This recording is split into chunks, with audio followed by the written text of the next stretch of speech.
Welcome to all of you. Um, Imagine having a place where native voices resonate and a platform where stories and knowledge they converge, and we have a community of dedicated to celebrating and empowering our diverse cultures. That is exactly what Tribal Design Forum is. TDF, it is an online forum of like-minded individuals who share a passion for indigenous heritage and a desire to make a difference. From the various hills and valleys of the tribal lands to the urban sectors, we've come together to create a space for connecting and growth. We meet weekly, creating a space for meaningful discourse. During these meetings, we learn from experts working in various domains of tribal studies. So far, we've had the privilege of listening to and learning from some of the best. But it is not only about us. We aim to foster a sense of brotherhood and unity, building bridges not only among tribal groups within India but also across the globe. We want to connect Indigenous as well as non Indigenous communities, creating a dialogue and a space for mutual understanding, respect, and growth. So, as we gather together here today to celebrate the ongoing Indigenous Day and month, let us embrace the spirit of community and the power of a collective voices. Welcome once again to our session today, the 10th session today.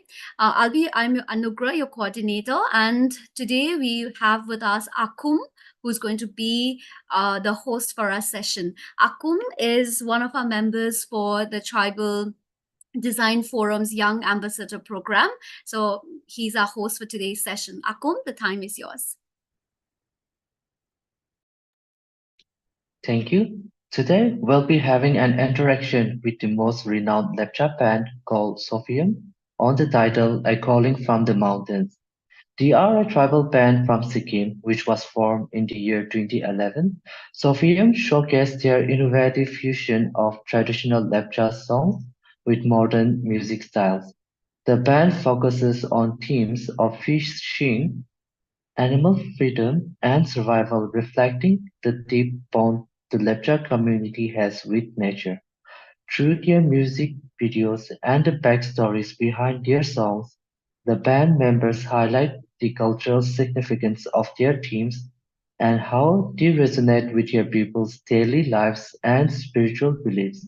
This session will delve into the creative progress of the band, exploring how they use music as a medium to preserve and celebrate their heritage. Today we have with us the band members Onkil Sharing Lepcha, Pratap Lepcha, Pintok Teaching Lepcha, Noel J. Kartak, and Mikma Sharing Lepcha. Now, the format for today's session is going to be 30 minutes of our speaker speaking, followed up by 15 minutes of Q&A session. Now, we are going to watch one of Sophia's music video.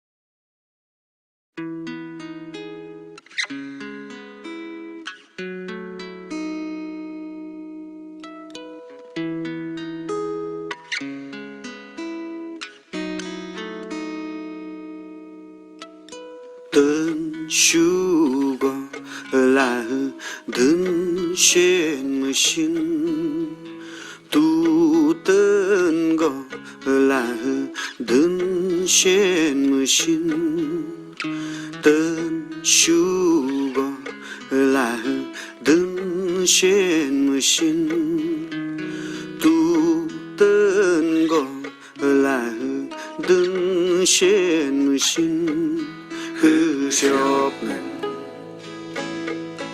rap shika hư shop nên hư đô kata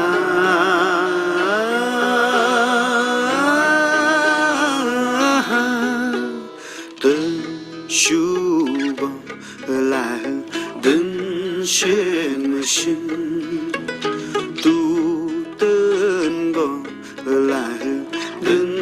trên mưa xin từng shugo là từng trên mưa xin tu từng go là từng trên mưa xin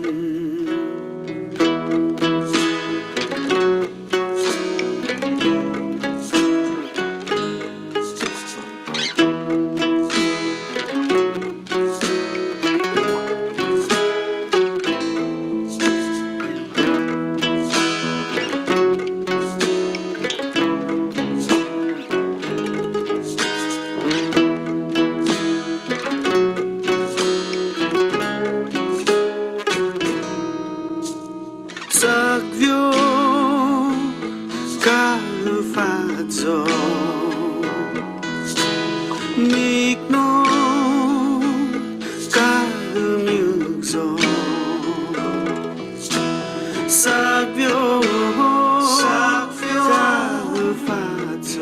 ca pha gió mịt nó ca như gió từ tô dập tỏ horizon hư shot từ tô cơ ta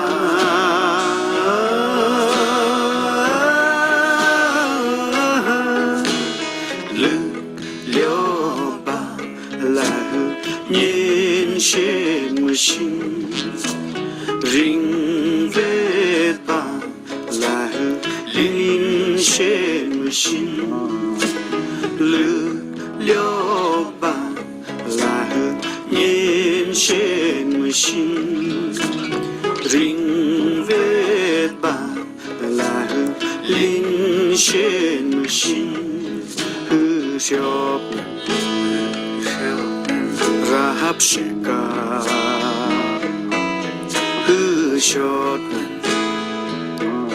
hư đô cơ ta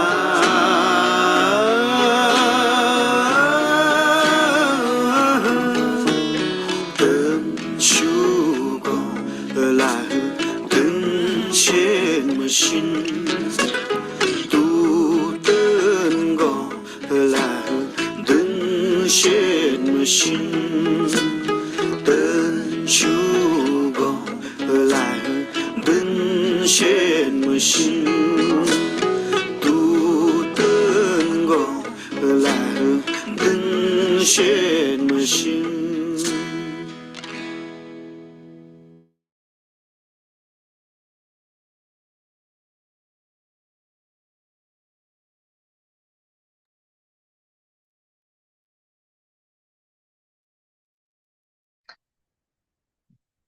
Welcome to TTF Travel Future Session program. Sofian, the time is yours.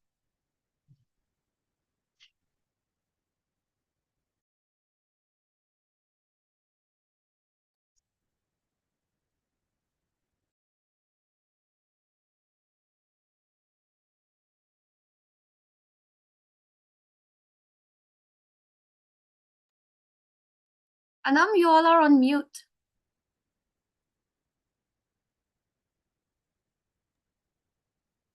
Now, are we audible? Yes. Hello. Yes. Hi, Kamri. To all present in this meeting or the session. So basically, to talk, if I want to talk about my band, I think um, as an individual musicians, we started performing way back than the 2011. So we were performing as an individual artist, but then on seeing that we had very very minimal representations of our music, of our culture in the general world. So seeing that, we thought of forming a group, and that's how Sofium came together in 2011. So since 2011 we have been performing. We do songs we do cover songs from old renowned folk artists, and we do our own original song on different topics like nature, um, animals, the destructions that's related, that's happening to the nature, the culture, and on even on the individual levels of like what a person is facing, what person is going through. So these are our songs content, and we also tend to um, revive and popularize our folk instruments that are very that are used in a very nominal way. So that's what we do as a Sufi.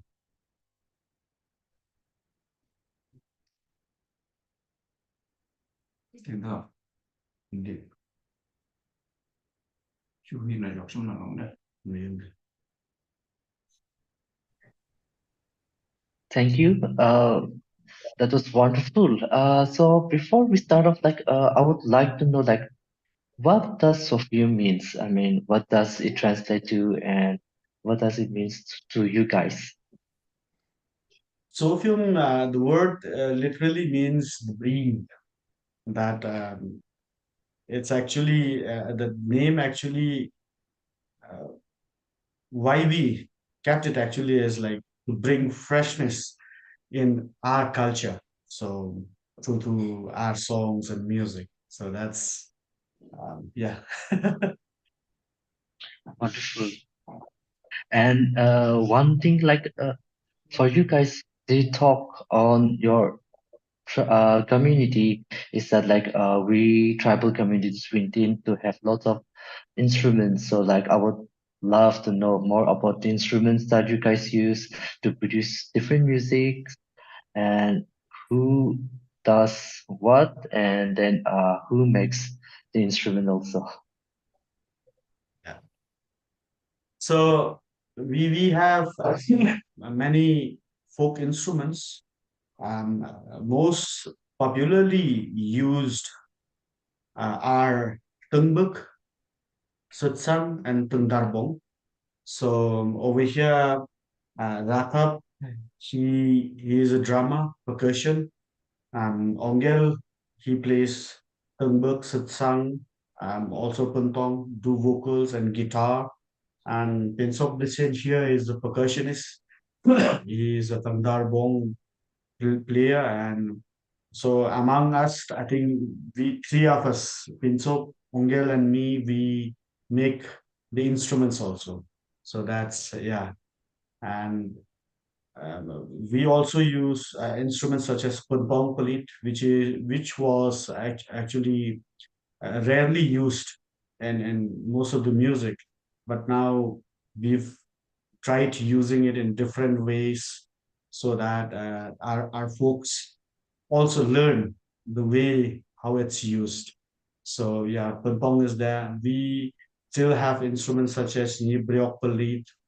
Those are very seldom used, and it's very rare to find also. So we still are trying to learn to make that instruments also. So yeah, and on the percussions we have Popotek, Poposong, Bringkop, Pungtiol, Longtiol, all this stuff. So the expert is Consop Desen, yeah.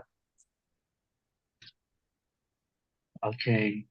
So we would like to know your backstory on how your startup with your love for music and also to do with your own instruments. Chú Huy, cái giọng giọng này là ngạc nhiên, cha sẽ làm được làm xin lỗi. Yep. Should we talk on a personal level or as a group? As a group or a personal level, because we all have our own point of view. So yes. We'd love to hear a lot from you guys. For me, performing Lepcha folk music is just because I wanted to represent it more on the stages and the spaces where it's needed. So that's how my interest grew really. So Ratan, interest of music group, Lepcha music.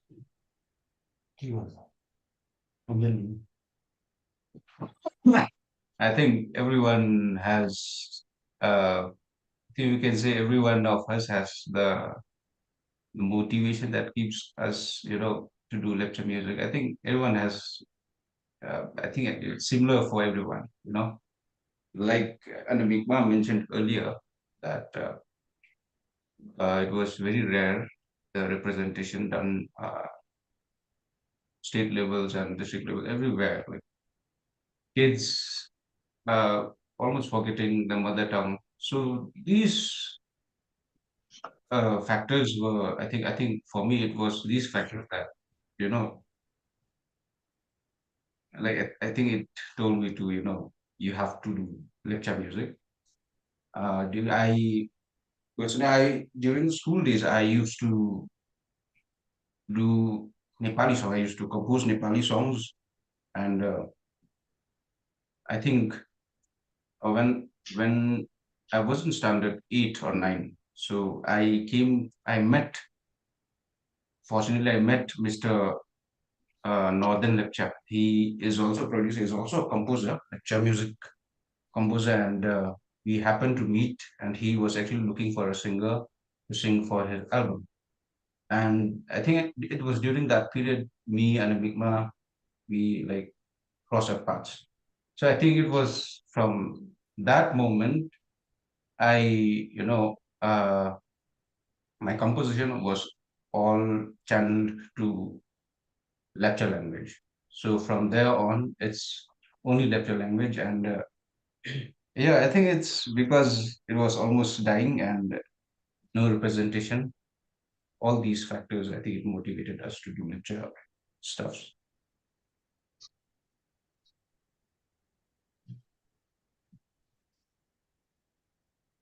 So we also came across one of your TED talk in China, and so how do you feel like when you get that kind of exposure where like you're sharing your own music and your inspiration, and also like how you have started, and then how you are, and then what's your future plans is?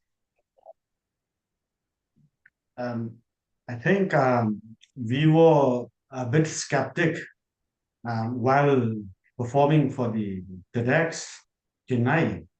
We thought we thought about the language barrier and the style of music that we played here and the style of music that they are used to.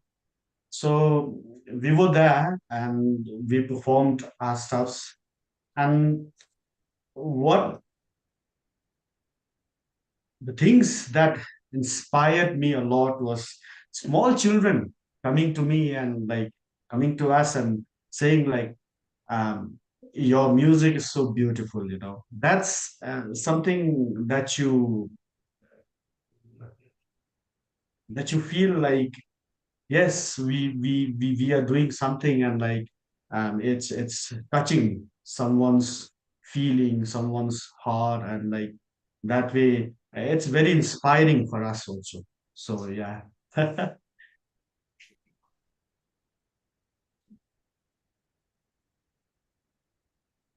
I feel like I'm in.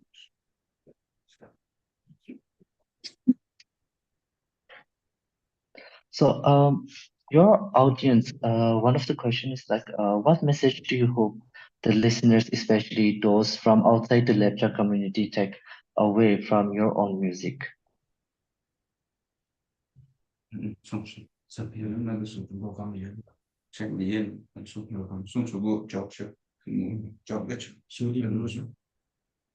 Message issue make with small.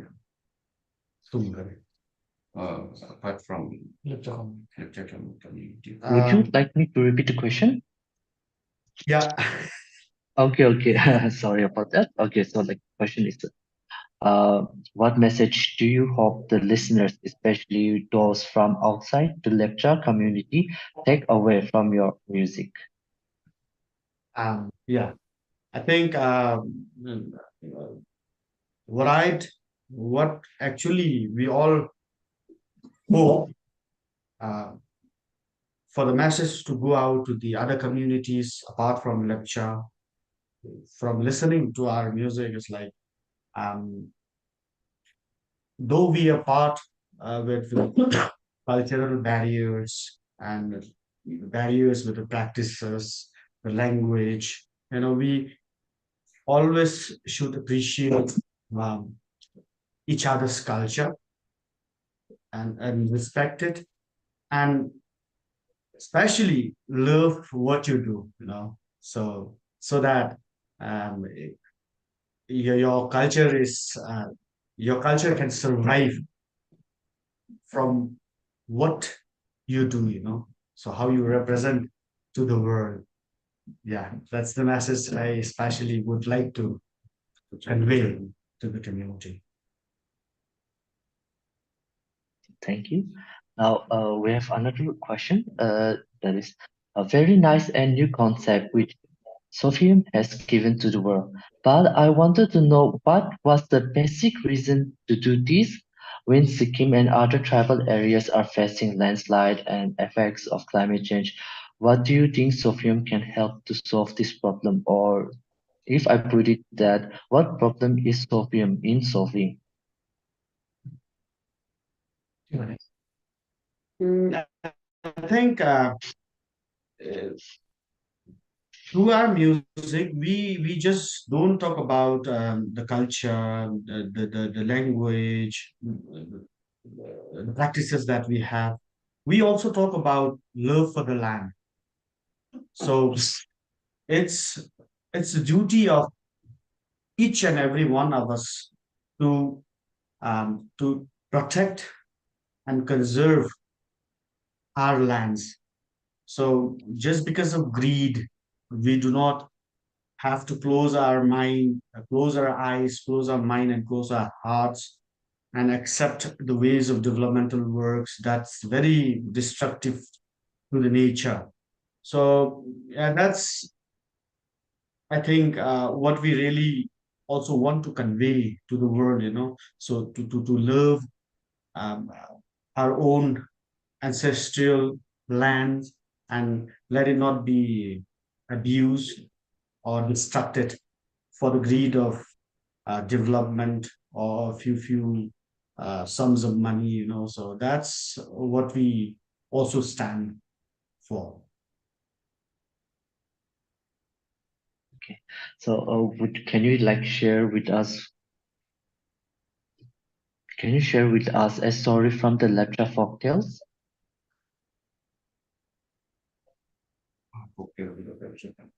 Okay.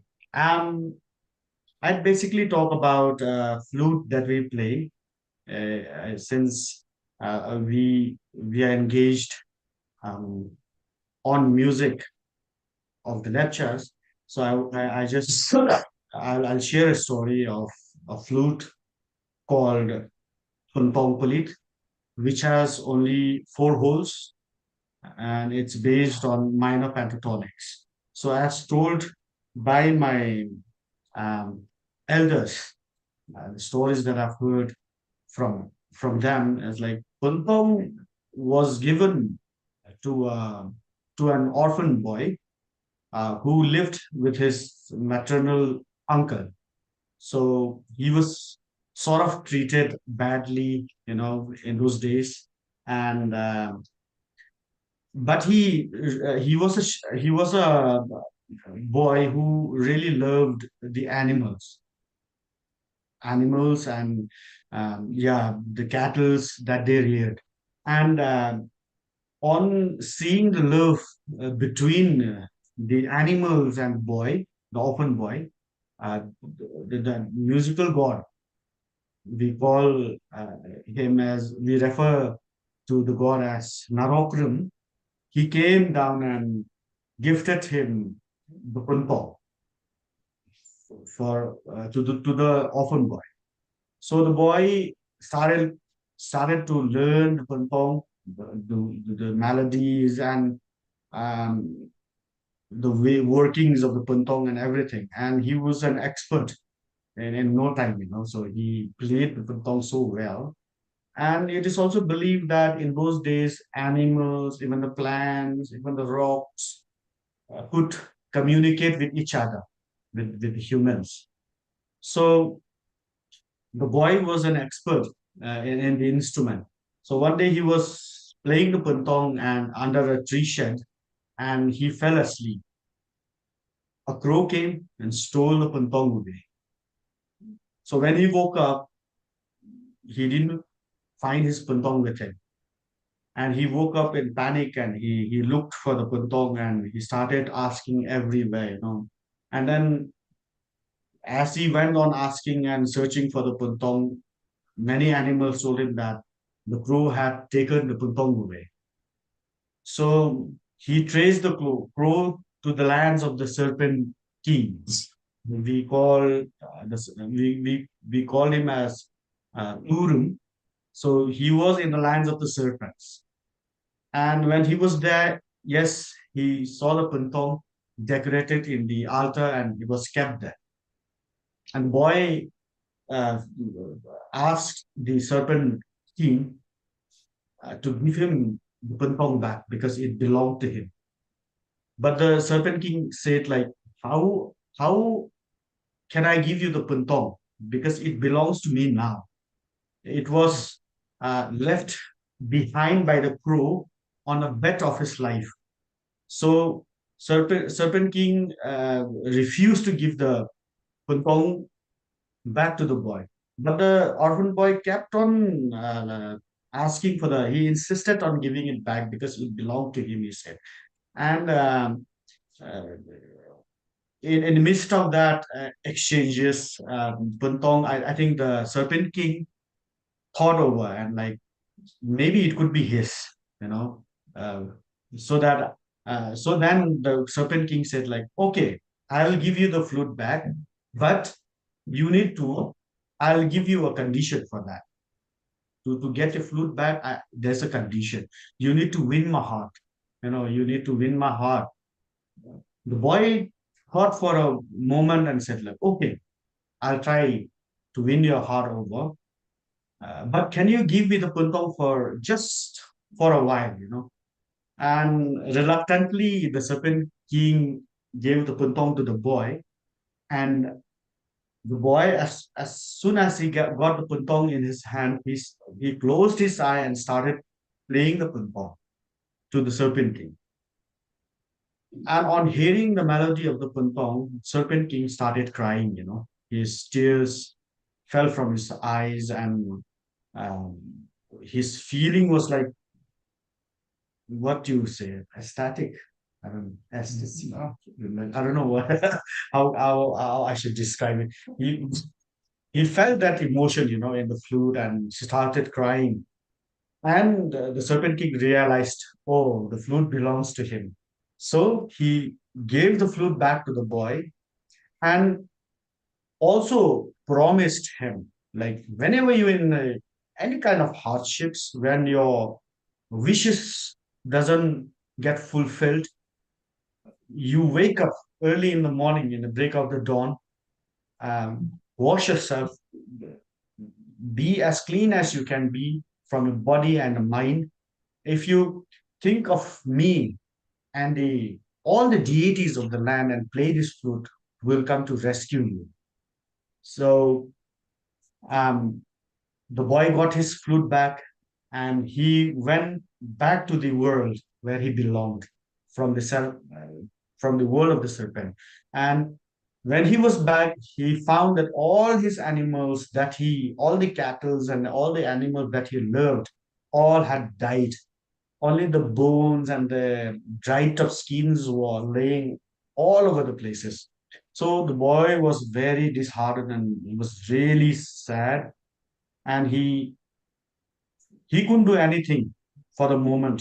He was so confused, like he was so sad, he couldn't do anything. But he remembered what the Serpent King had promised him.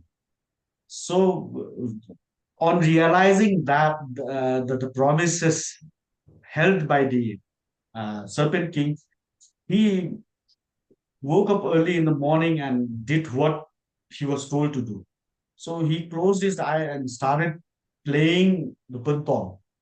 And it is said that all the died animals, all the animals that had died, started reconnecting itself naturally. All the life started coming back. So that's how he got back his cattle. And uh, still in our community, we respect the Puntong. We respect Puntong Palit, and we do not play Puntong Palit laying down on our backs lazily like that. So we still believe in those stories. So we respect it, and even in the olden days, it was accompanied with the Mun or the Bungting, the shaman community. The Puntong was used to accompany them. So yeah, this is a short story about Puntong Pulit in our community. Wow, that's a lovely story, I would say, like where a musical instrument has a story behind it and how it's been perceived by your own community, especially from the lecture. So coming to that, like, are there any other stories with the other instruments also, or it's just a pontong? There are all other stories too, relating to um, our instruments, how it came into being in the lecture community. Yeah, we have stories. That's great. So I have a question. Like earlier, you said the language is being lost, and so for that, how can this be stopped, and how the younger people should be involved in order to conserve their own language? Um, I believe the conservation of language can be done through music, but then it's a very low margin through what we can do through music. Um, it is more to do with the preserving or conserving a language starts from home. I feel that because I have two children. They are like 4, and the other is 7, about to be 8 now. So what I've started is as soon as we go out of our home, as soon as we cross over our doors, we can use any language that we want to. But as soon as we enter our homes, uh, if we kind of bring a resolution, so that resolution of only using Lepcha language or whatever language you belong from in our homes, that's how I think how we can conserve the language. Even like if there are books that are written in our language itself, in our own what you say, EP, what do you say, script. There are books uh, available and so many levels. But then if you cannot speak the language itself, you really cannot read the book properly and understand it. The language that you speak is very important to conserve the language overall. So that's, I think there are so many other ways that you can conserve, but the most important thing is it should start from the home, from the family itself. Yeah, It of has course. to it has to be Yeah, of practical. course, there's institutions all over Sikkim, government institutions, they have this education in different levels. One of the masters, we have till master level, we have lecture subjects. So I think that's there. But like Anam Migma said, I think it starts at home. And yeah, we kind of try to make it a little fun, learning lecture through music. we can sing along. Have a few words we can pick up from songs, but not, you cannot expect to, fluently converse in lecture, listening to songs. It's actually the effort put in at home. I think friend circles are also there. Yes, it's an entertaining session because like where people tend to not know the language, but then with the songs, like we tend to connect with each other because music also plays a great role. Uh, I have another questions that is like about your song, the songs that we screened show just now. Like we would love to hear the story behind that song. Friendship, yeah. Um, the reason behind the song is there are many problems faced by so many people on so many levels, So um, the song itself says like turn sugar. What's the reason, behind whatever that you're facing? So through this song, what we wanted to do is like for people to open up, So there are situations where you face hardships, and but the people seldom talks about it, or shares the problem or whatever you're facing with other people, So through this song, what we wanted to say was like, I think you need to speak up, you need to tell your story so that other people can hear and come and help you, and in any other way, So that's what the song actually is meant to do.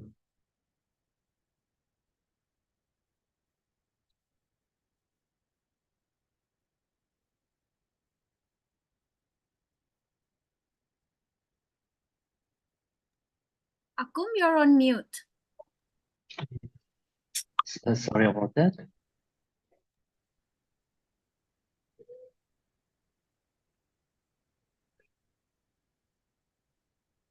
So now on to the Q&A session. Is there anyone who'd like to ask questions to our lovely band here? You can raise your hand and then ask your question directly, or you can drop it down at the chat box.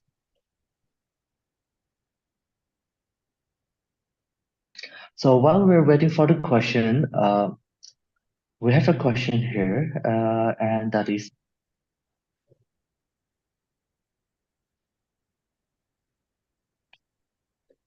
we would love to know more about your Lepcha community on how you're doing with your own music, your cultural heritage, as well as your on how the community is doing. Yeah.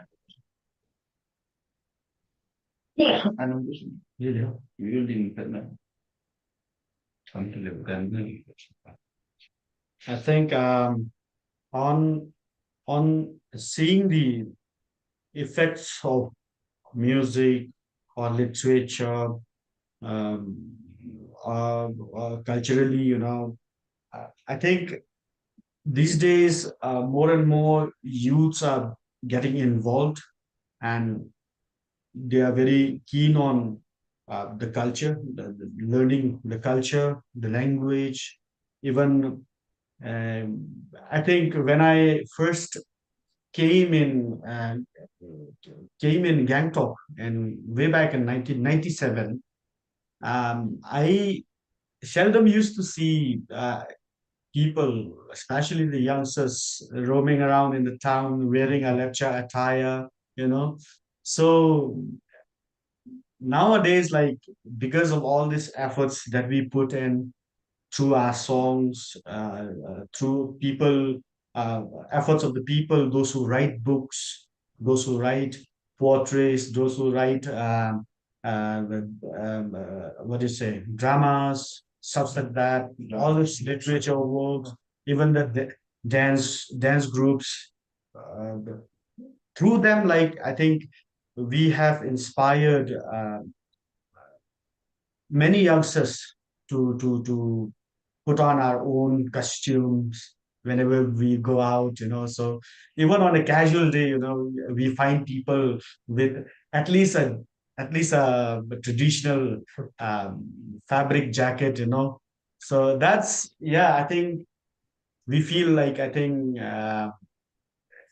in a way our culture is reviving, though it's on a slow pace, but then it's like coming back, yeah. That's what we feel. Yeah, small mention. That's so, It's a small mention. It's really funny. There was a time when people would see you wear something like this, Yeah. traditional attire. There was a time people would say, "You have some program or function today," you know. So, so that's one time because people rarely used to, don their traditional attires. But these days, it's you you can see people, especially ladies, they are full forefront runners, and donning their traditional attires. They look very beautiful, and yeah, that's I think uh, personal point of view, we are very happy to see that, so that's the check today. I think that question is kind of, I think it's being erased, slow and steadily. Even like just yesterday I met a lady, I think, who is married to a lecturer. She was talking of sending her children to learn lecture, so I I advised her to let her children listen to lecture songs, and then at least make small conversation in lecture so that they can learn the basic words. From there, you can like go on forward, So that's, yeah, that's, I think that's how we are, how the stuffs, whatever, all the artists, all the authors, all whatever people are doing relating to this subjects are doing. I think we are bringing a change, and like it's coming, slow but steady. It's very that's great. nice to hear about your Sophium story. I mean, it's a very great initiative. I have just a And reflection. I mean, I was relating to our one of our conth leader, late comrade Dasuram, who did the same thing. I feel language is a power, which through which we can preserve many things because others don't understand no, what we talk. It is as simple as as it is if you feel.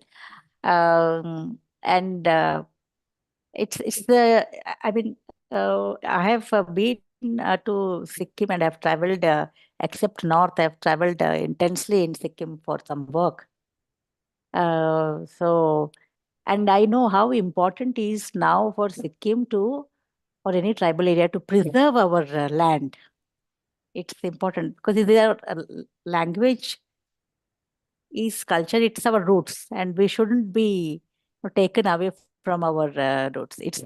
I mean, I've missed some sessions, but last 3 days, I think the your session is fulfilling, no, soul fulfilling. Hearing you all, I mean, it's really interesting what you are doing. I would really hope to meet you somewhere, sometime in Sikkim in person. Thank you so much for bringing this. Please keep on doing. My good wishes.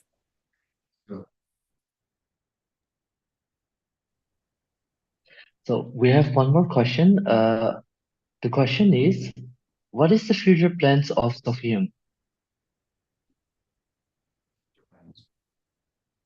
yeah, no, senior level. That's no. Good job, sure. um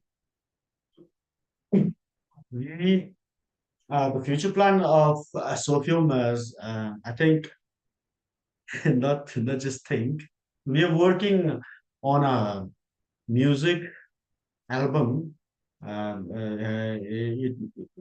It includes audio and visual stuffs.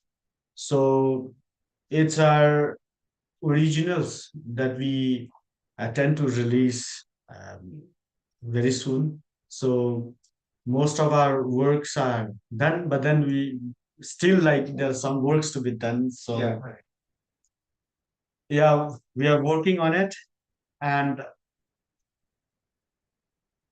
we are also looking forward to, like, as soon as our band is registered on official papers, we are planning to do many projects, such as instrument making, and also teaching the youngsters how to play instruments, the folk instruments, and also teach them or explain to them songwritings, the styles, um, uh, the typical styles of song composing, in terms of Lepcha folk notes. So that's what you're planning to do in future. Yeah, I would like to add, yeah, fact is the content, basically the content we have is, it's very limited, be it literature, be it books, be it music, be it anything documented. So I think it's very important, to bring this to an abundance, So I think this, the music, the folk tales, the bringing this thing to I wouldn't say market, but to all the people.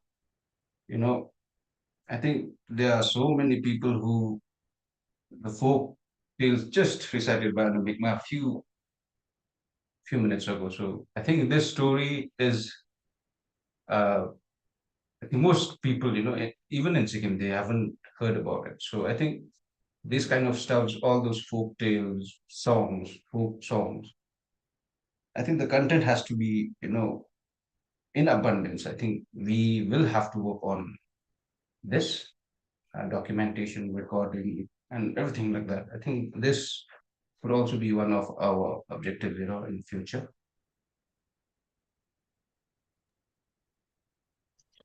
Great plans that you guys have there. So by when are we expecting to get to see your new album being released?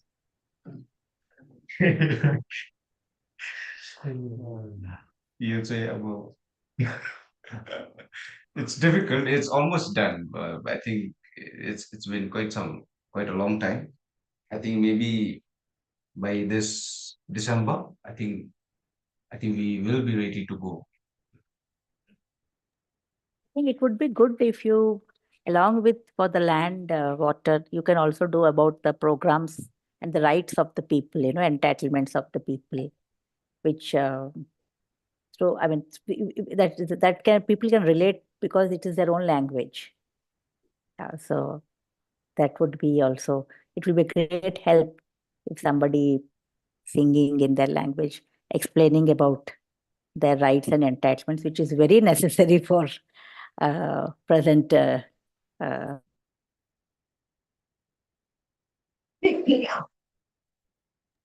Yeah, we're gonna. Okay, so we have our last questions here. So the question is, what are the goals of Sophium apart from the future plans? Like, what are your dreams that you want to achieve, that you really want the community itself to see how Sophium is working out? Yeah. When next time, senior will. Um, for me is like, I think by the time when we are not here, when by the time uh, we leave this earth, I still want to see my culture flourishing, my tradition alive, my languages alive, my lands protected. So yeah, this is Rivers not dry.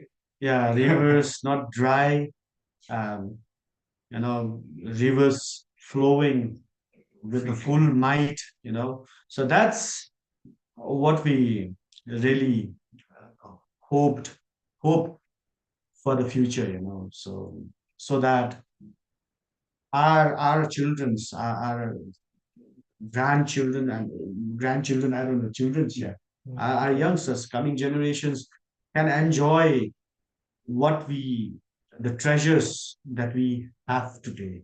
So that's our solely our dreams, So yeah.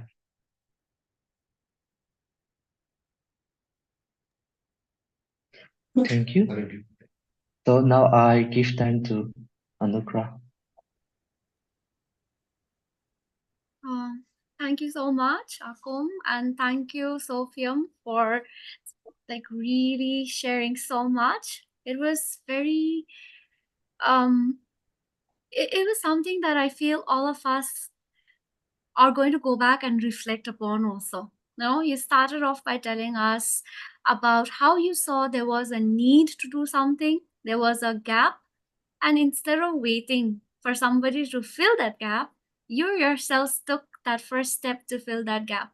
And I feel so many of us young tribal people, we I it's so easy for us to identify that gap, but not many of us are willing to take that first step. Even if we are willing to take that first step, we are usually waiting for somebody to teach us how to take that first step. So having you here today, listening to your stories, and just being so mesmerized by the songs that you sung today, it really has, I'm sure, encouraged all of us and pushed us towards that point where we are also encouraged to think and to believe that we also can take the first step and we can be that change maker that we are looking so much all around us. No, and the way you talked about language is so beautiful. And for me also, it was a great reminder for me also to speak the language, no. Yeah, because I feel like we've become so comfortable now to speak in in the language of the majority. It can be anything. It can be Hindi, it can be English, it can be Nepali. It's very easy for us to speak in that, and it comes out so naturally that when we need to speak our own dialect, we fumble and we are like, "Arey, what is this word? I know that word," but then we'll use it in an English word, and everything becomes a concoction. So in that adulterated version, we tend to lose so much.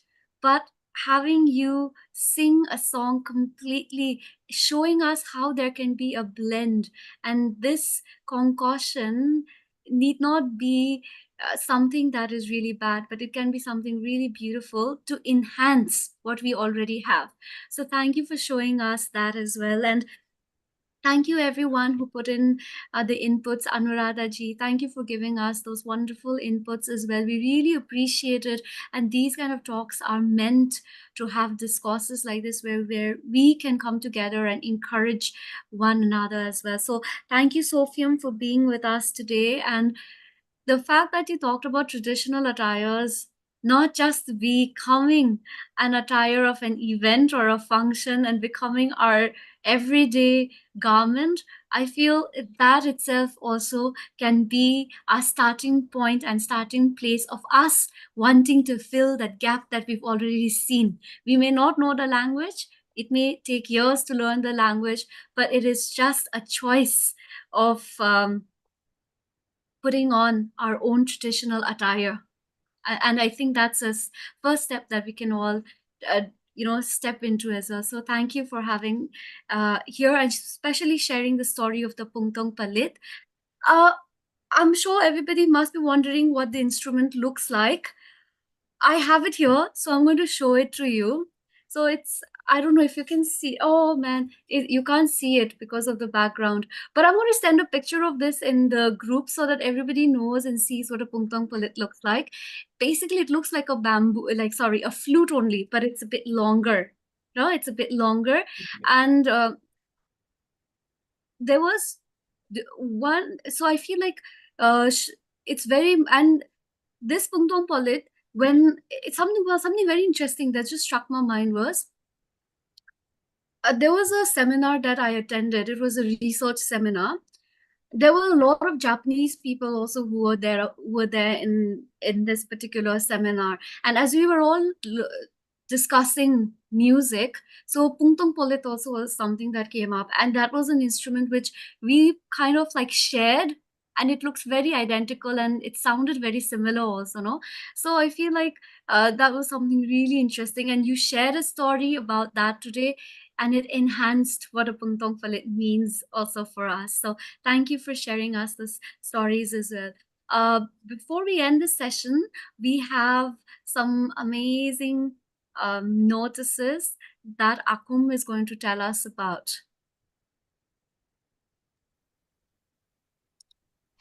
So for our upcoming events, we have our first bootcamp in Kohima, which is in Nagaland.